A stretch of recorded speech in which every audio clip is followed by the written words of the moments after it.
Okay, here's what I hope is the final install video for this. A few things I've learned. I had a kind of a failed attempt to mount it yesterday, so I'm going to tell you what I learned. First off, all the fasteners. Here's the two that are the front bolts. They're on that bracket that's been transferred over from the old pump to the new remanufactured pump. Here's the pulley. You set it to full depth on the shaft so it looks like that. Okay, there's that. Those flats and that threads in there, those are just for using the puller to pull this pulley into place. Nothing goes on there. You've got your super hard to get to bolts in the back. These are the guys that are right up against the engine. This one's like the engine's here and the air conditioning compressor's there, so this one is like trapped. It's super hard to get to. And there's your ground bolt. It's not that hard to get to. Only other fastener in this whole game is your banjo bolt that is going to go through into here. And what that is, that's the connection for the banjo fitting for the high pressure output to the rear suspension. Okay, so don't lose that guy. It's got two washers on it, by the way, two copper sealing washers that are part of that assembly. This first one goes under the fitting, the other one is on the bolt. So, to what I learned yesterday after my failed attempt to mount this. You cannot tighten the first two and expect to get these in. They won't. You won't get them threaded in. They'll just keep missing. So what you really have to do is you have to mount the pump with these kind of loosely, get it in position, and then take the bottom one out. So it's only hanging from that top bolt. Then you're feeling around to the rear, and you're going to do the bottom one first. And you want to put your thread locker on there, and you're going to have to grab the bolt with your fingers. If you're squeamish about that, there's no way around it. You just, to get it down in that hole, you got to kind of grab it in whatever way works. And in a sec, I'll try and do this. Right now, it's kind of theory, but basically, I had these mounted tight, couldn't get them lined up yesterday. I loosened them both to the point where, the pump was floppy, and I got this one in successfully, and then I dropped this one while trying to get it in. And I had to unmount the whole thing and take this out, which was really a bummer because it was a lot of work to get it in there. But that's because this one got dropped and landed on the cross member, and I couldn't see it otherwise. Okay? So that's the idea, and that's what makes this so tricky, is there's just very little to no room to work back here. If you have a skinny little brother with little fingers who needs to earn a few bucks, you should hire him to put those bolts in for you.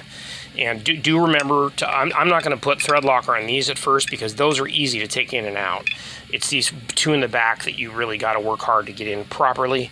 And after they're mostly tightened with a small ratchet, which I'll show in a second, then you can go ahead and tighten these more fully and coat them with thread locker.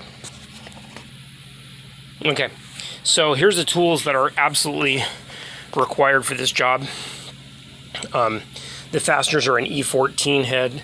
You could use an E14, but problem is most E14 sockets I've seen are 3/8 drive, and there's only room in the back for the 1/4-inch drive stuff. So what works perfectly well is a 3/8 socket. It's just the right size to fit on the head perfectly. Actually fits tighter than an E14 will. And this has a pivot head. I'm using the pivot head one and the standard straight one. Sometimes you use an extension. Sometimes you just put the socket alone on there. A couple different times this guy has come in handy. If you have one of those, really handy. A couple different times to get one of the screws started. I couldn't do it with a wrench. I had to do it with this little round ratchet, I think they call it. What are they calling that thing? Fingertip ratchet is what it says here. Also found this pretty handy. I got this last year on Amazon. That's a battery-powered rechargeable ratchet. Pretty handy for the screws where you don't want to spend forever turning them. But there's no room for that in the back, so that's only for use on the front of the engine. We've got a brand new idler pulley and a new tensioner assembly and pulley. Okay, I just thought that was important because these bearings were dry, and this is an ideal time to check and spin all your accessory drive. The alternator spins perfect, which is amazing. I've got 235,000 miles on there. It could be the original one, but it feels very strong and very smooth, as does the water pump. Obviously that, because it's new. There's a crankshaft. There's the new one of those, and that's a brand new AC pump put in a week before this thing started leaking. So I hope this video has helped you. Stay tuned. Let me put the bolts in position to kind of give you an idea of where they all mount. Okay. And then I'll endeavor to put it in and come back with a success report. Okay, here is the view. You can see the bolts there in the back that are poking through. Okay, that's the two that are kind of right center of the screen. You're looking at them because I'm holding the camera phone down there, and then you're seeing this one here is the front for me. Lower. You want to have a tensioner pin back, by the way. In a sec I'll show you how the pin thing works. Here's your upper front bolt. There's a side view, maybe give it a little more angle. I've got those back ones in place so you can see just how tight it is back there. You're literally like less than an inch above the air conditioning compressor, and you have a tiny little cavity to work in, but the thing is the pump is going to be in your way. So that's why there's probably been no videos on YouTube about this procedure. It's really hard, and probably when people do it, it's a mechanic in the shop, not a DIY guy at home. I'm just crazy enough to try this at home. Also, on your tensioner, you'll have a lot more room to work if this wheel is pinned out of the way. And the way that works is that there's a hole in the bottom of the tensioner, and that allows you to put a pin, like an Allen wrench. This came this way from the factory because I bought the tensioner new, and it came like that in the package.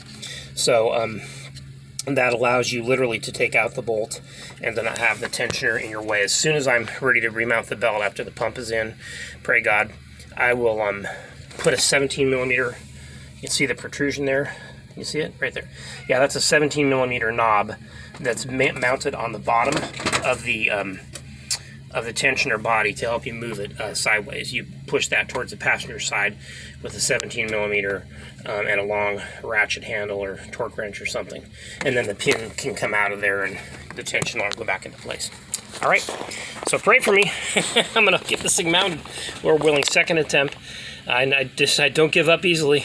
I don't have much choice, too, because it's in the driveway here, and this thing couldn't go anywhere unless I fix it. And I'm too proud to call a mobile mechanic and admit defeat. So I have money to pay the guy. I just don't want to do it. I got to finish it myself. So stay tuned. Alrighty. Well, I had my hallelujah Lord moment just a minute ago. I got all 4 bolts in, fully buttered up with thread locker and all the way in, and I'm here to tell you my right hand probably has nerve damage, but it happened, man. And here's the trick. Let me point this out and then I'll tell you the steps remaining. Only put in one front bolt, the lower one, leave it a millimeter or 2 loose, you know, just basically so the pump can pivot. And then when you go to the back, do the lower bolt first. Just get it in a few threads, okay, make sure it's in fully seated, or it'll drop out when you move the pump. And you're manipulating the pump with your hand. You're kind of jiggling the pump by the pulley or whatnot. And then do your upper bolt. Of course, you want them fully buttered with your thread locker. And then as soon as both those are in, threads are seated, you got the one lower bolt that's not tightened really at all, just kind of floppy loose, basically to position the pump. Then slowly tighten the rear bolts. And I did the bottom one first, 90% tight, and the top one rest the way.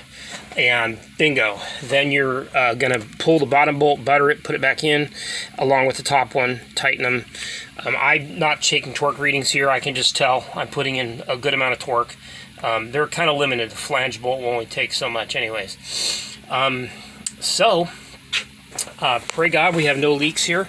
I've got all my connections. My supply hose is re-hooked up. My 2 pressure hoses are in. Everything's good there. Make sure your banjo bolt is straight. None of the hoses are touching. And also refill with your fluid, okay? I was only down maybe like 2 inches, but we're going to give it a whirl. Now it comes down to putting on the Poly V belt and the upper radiator hose, top off the coolant level. And before you turn the key, you got to do the bleeding procedure.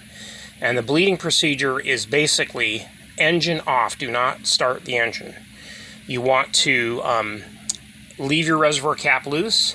It helps to have 2 people. I only have 1 person, so I'm just going to do it from inside the car.